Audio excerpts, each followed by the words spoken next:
Hello दोस्तों, आपका स्वागत है स्टोरी नेटवर्क चैनल पर। आज की कहानी निर्धारित है भूतिया वाला ढाबा। एक दिन बच्चों ने पिकनिक जाने की बात कही। यह सुनते ही रानी की रूह कांप गई, क्योंकि उसे एक पुराना किस्सा याद आ गया। यह बात तब की है जब रानी 10वीं क्लास में पढ़ती थी। एक दिन टीचर ने पिकनिक का प्लान बनाया था अपने सभी दोस्तों के साथ। रानी ने भी जाने के लिए हाँ कर दिया। पिकनिक के जगह का नाम था रानीगढ़।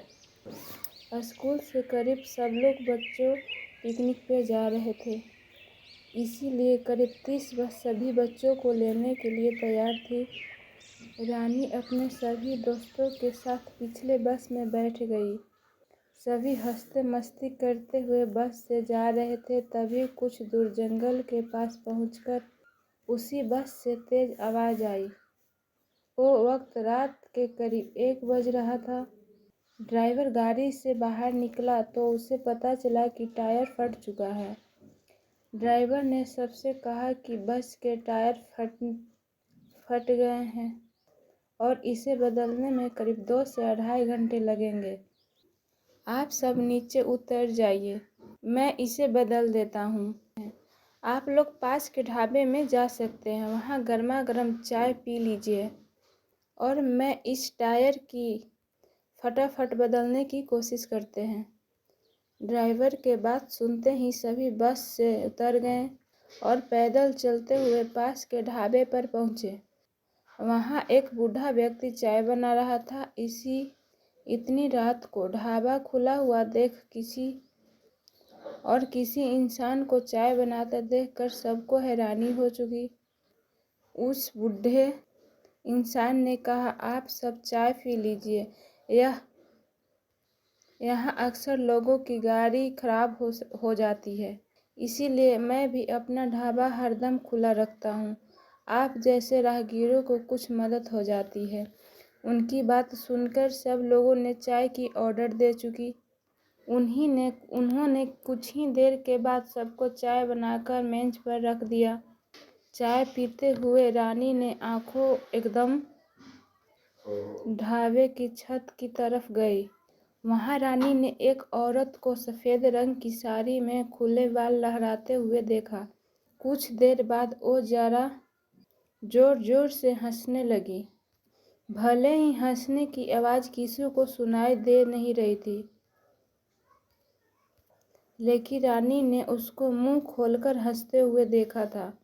ये सब देखकर रानी ने डर के मारे अपने आंखों को नीचे कर लिया।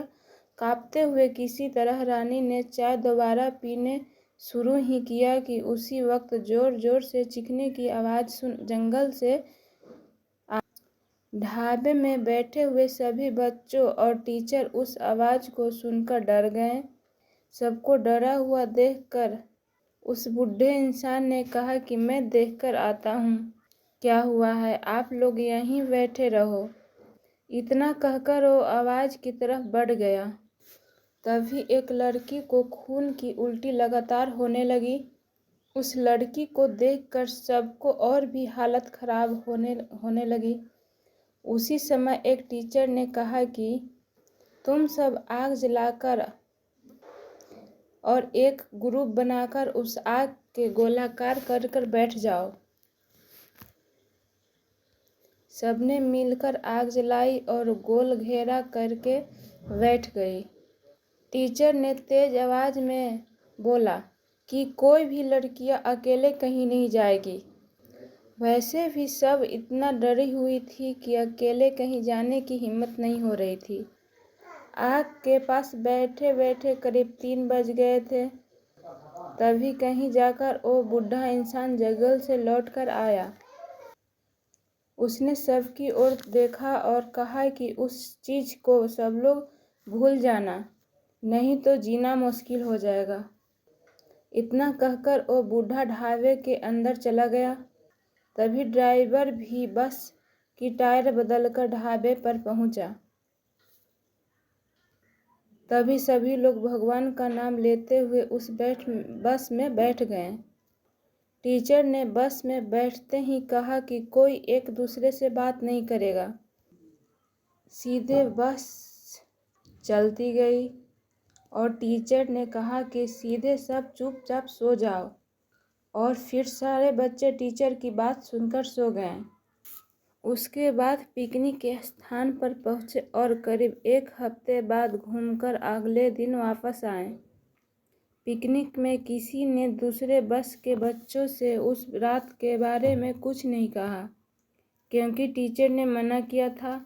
लेकिन पिकनिक से लौटते ही सब अपने दोस्त और दूसरे क्लास के बच्चों को भूतिया घटना के बारे में बताने लगे। आज पिकनिक का नाम सुनते ही यही भूतिया ढाबे की कहानी रानी को मन में आ गई और बच्चे को पिकनिक जाने से डरने लगी। कहानी से हम लोग को यही सीख मिलती है, बीती घटनाओं को भूल जाना ही अच्छा है, नहीं तो जीवन भर वो घटना डराती रहती है। धन्यवाद। Please subscribe and comment and